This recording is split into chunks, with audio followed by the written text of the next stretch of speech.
রাধে রাধে, নমস্কার বন্ধুরা। আশা করি সকলে ভালো আছেন।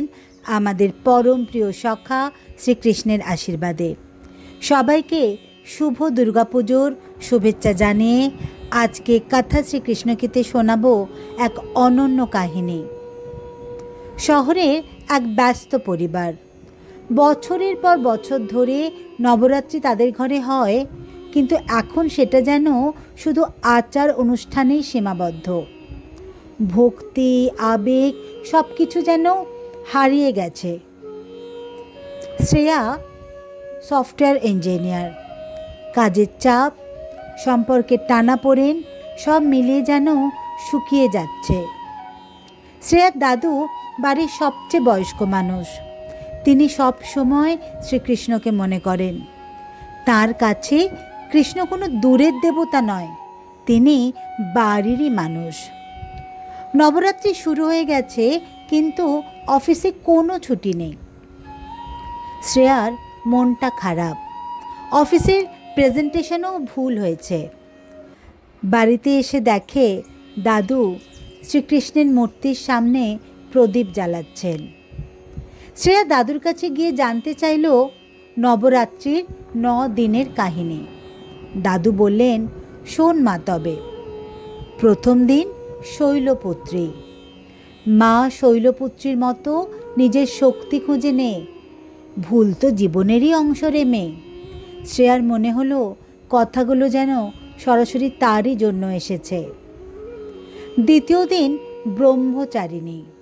হঠাৎ শ্রেয়া জিজ্ঞেস করল, দাদু, দেবী শক্তি, কৃষ্ণ সব একসাথে কিভাবে? দাদু মৃদু হেসে বললেন, শ্রীকৃষ্ণই তো ব্রহ্ম।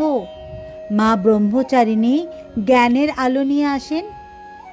কৃষ্ণের মতোই তিনি আমাদের ভিতরের অন্ধকার ভাঙেন। শ্রেয়ার মনে হলো হয়তো জ্ঞান মানে শুধু বই না, নিজের ভেতর তাকানো। তৃতীয় দিন চন্দ্রঘণ্টা।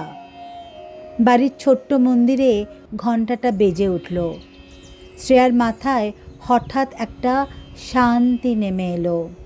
মনে হলো সব অস্থিরতা মুছে যাচ্ছে। চতুর্থ দিন কুষ্মান্ডা।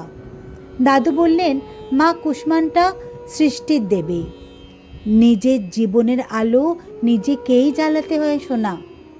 শ্রেয়া ভাবল, হয়তো সবসময় অন্যকে দোষ না দিয়ে নিজের মধ্যেই নতুন শুরু খুঁজে নিতে হবে। পঞ্চম দিন স্কন্দমাতা। আজ অফিস থেকে ফিরে শ্রেয়া হঠাৎ মায়ের পাশে বসল। অনেকদিন পরে দুজনের মধ্যে হাসি আড্ডা হলো, যেন দেবী স্কন্দমাতার মমতা তাদের ঘরে ঢুকে পড়েছে। ষষ্ঠ দিন কাত্যায়নী। দাদু বললেন, মা কাত্যায়নী সাহসের প্রতীক। নিজের ভয় কাটাতে শেখেও সে মেয়ে।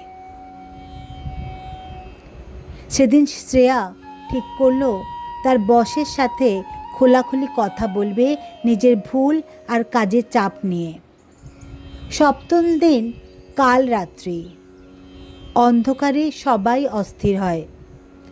কালরাত্রির মতোই অন্ধকার ভয়ঙ্কর মনে হয়, কিন্তু শেষমেশ তিনিই আলো নিয়ে আসেন। শ্রেয়ার মনে হলো জীবনের অন্ধকারও হয়তো এভাবেই আলোতে বদলাবে। অষ্টম দিন মহাগৌরী। শ্রেয়ার ভেতরটা এখন অনেক শান্ত। মনে হয় সমস্ত ক্লান্তি ধুয়ে মুছে যাচ্ছে। নবম দিন সিদ্ধিদাত্রী। দাদু বললেন, শেষ দিনে মা সিদ্ধিদাত্রী যেমন সিদ্ধি দেন, তেমনই শ্রীকৃষ্ণের প্রেমেও কোনো সীমানা মানে না। তিনি যে কোন রূপে যে কোনো সময় এসে আমাদের জীবন বদলে দেন সে কেউ জানে না। শ্রেয়া ভাবল, এই 9 দিন তাকে নতুন মানুষ করে দিল। পরের দিন দশমীর সকাল। বাড়ির আঙিনায় শঙ্খ বাজল। শ্রেয়া প্রথমবারের মতো ভেতর থেকে বলল, শ্রীকৃষ্ণ, হে মা, তোমরা দুজনেই আছো আমার সাথে, তাই তো সব ঠিক হবে। শ্রেয়া আজ একটা সত্যি বুঝলো, নবরাত্রি শুধু উৎসব নয়, জীবনের নতুন আলো। আজ এই পর্যন্তই তাহলে বন্ধুরা।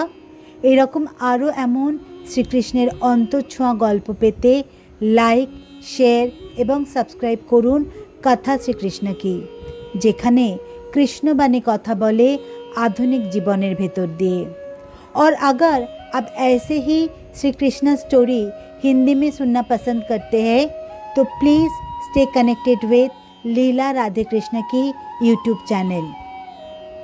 भगवान श्रीकृष्ण आपनादेर सकलेर जीवने आलो, शक्ति और भालोबासा दान करुन এই প্রার্থনাই জানাই। সবাই ভালো থাকবেন, সুস্থ থাকবেন। নমস্কার। जय श्री कृष्ण।